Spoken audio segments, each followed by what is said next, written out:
Hey guys, Lynn Marie here, coming to you with this week's Quit of the Week. And it is mostly a quit of the week aimed at myself. But I am hoping that other people can relate to it and maybe can benefit from the same quit. And this week's Quit of the Week is quit trying to fix everyone and everything else. Now, I'm sure there's more than one of you out there who falls into the fixer category. I have been a chronic fixer for life. Like, I remember when I was young thinking like, I could do this thing better. Let me tell this person how that this thing could be done better. This system could be more efficient. And to this day, I have all these efficiencies at work that I'm like, oh, if you all just work that, how can you work so quickly, Dr. Morski? Well, I have these 50 systems in place. If I could just teach them to you, not that I care at work, because everybody else, the amount of money I make doesn't affect, or the amount of money my colleagues make does not affect me. So I don't have any vested interest in them, seeing a whole bunch more patients. See how many patients you want to see in a day, right? However, I should apply that to most other things because I tend to try to fix a lot of things that also will not impact me day to day. Compulsively, if I see somebody doing a share on Facebook, there's a post, and they want somebody to see the post, so they share the post instead of going to the post and then reposting it from their place. As a person who used to do social media, I know that will get no engagement and it goes nowhere. And I'm like, oh, don't share posts. And there's an honest to God actual negative reaction and knee-jerk reaction I have to let me message them and tell them sharing doesn't have any engagement. Oh my God, Lynn Marie, they don't want to hear from you. I mean, some people, maybe, if you are one of those people, just put your name in the comments and be like, hey, Lynn Marie, evaluate my social media at all times. Permission, consent. But as is one of Jason Goldberg saying, CWOP, coaching without permission, it's not that kosher to just, by the way, I'm not actually even sure I'm in the screen here. Let's hope I am. I think the camera fell.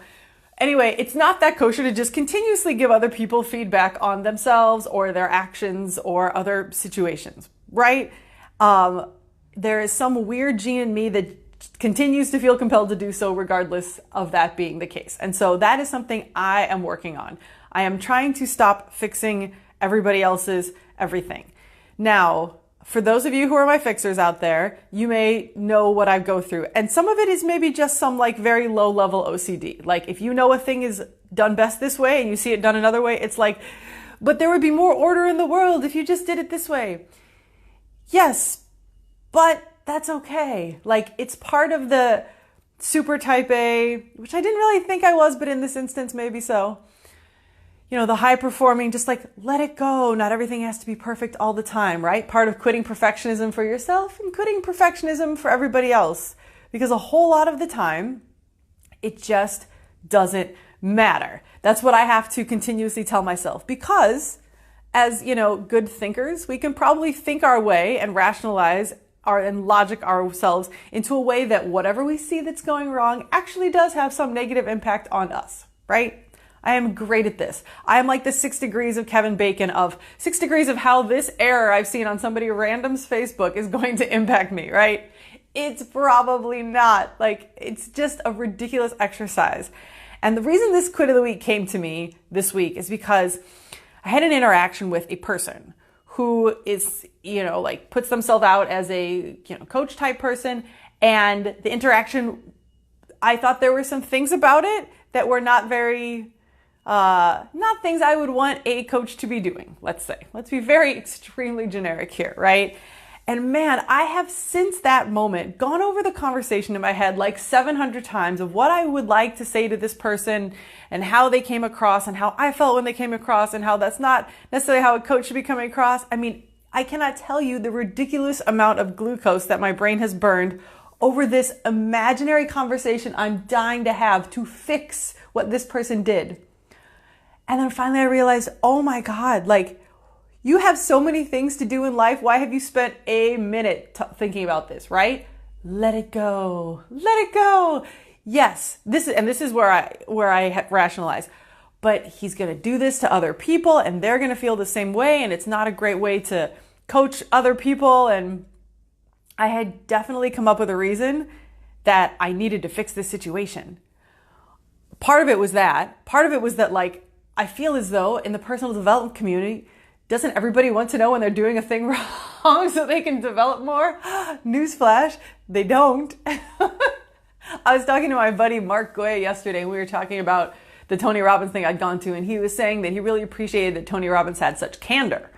And I was like, man, I mean, I have such candor, but it's not always so well received.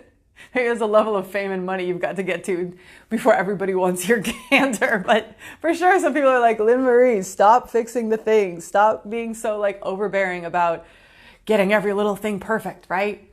So I am working on this. And for my fixers out there, maybe it's a thing you want to work on too. Just quit trying to fix all the things.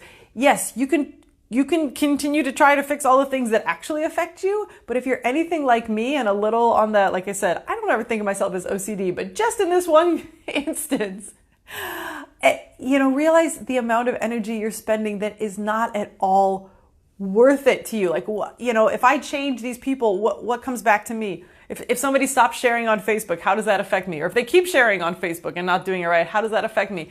Unless they are sharing my podcast, which this happens a lot, which is probably what got me started to be in the first place. Like, oh, you've shared it. Now nobody's going to see it. But unless that's the case, even then, I'm trying to just breathe through it. It's okay. People will find the podcast some other way. Just realize that you're spending a lot of mental energy that you could be either spending more productively or just chilling out in your brain for a second. You're spending it on something that isn't worthwhile. So this is a lesson to me. You can all continue to keep me accountable for it. Lynn Marie, this is none of your business. You don't have to worry about fixing this thing or this person or whatever else it is. I'm hoping I'm not just talking to myself out there. I'm guessing there's probably a few others that have this same kind of like knee-jerk reaction, like, I can make this better. I can fix this. This could be better. It's all right. The world is a multicolored place with things that are perfect and things that are imperfect. And if there was nothing imperfect, there would be nothing would challenge the perfection in us to grow, right? So we get to look at the imperfections and learn to let go. All right, my friends, that is this week's Quit of the Week. I am about to make another Facebook Live over in Quitopia, giving a big fat discount on my online course to members of Quitopia.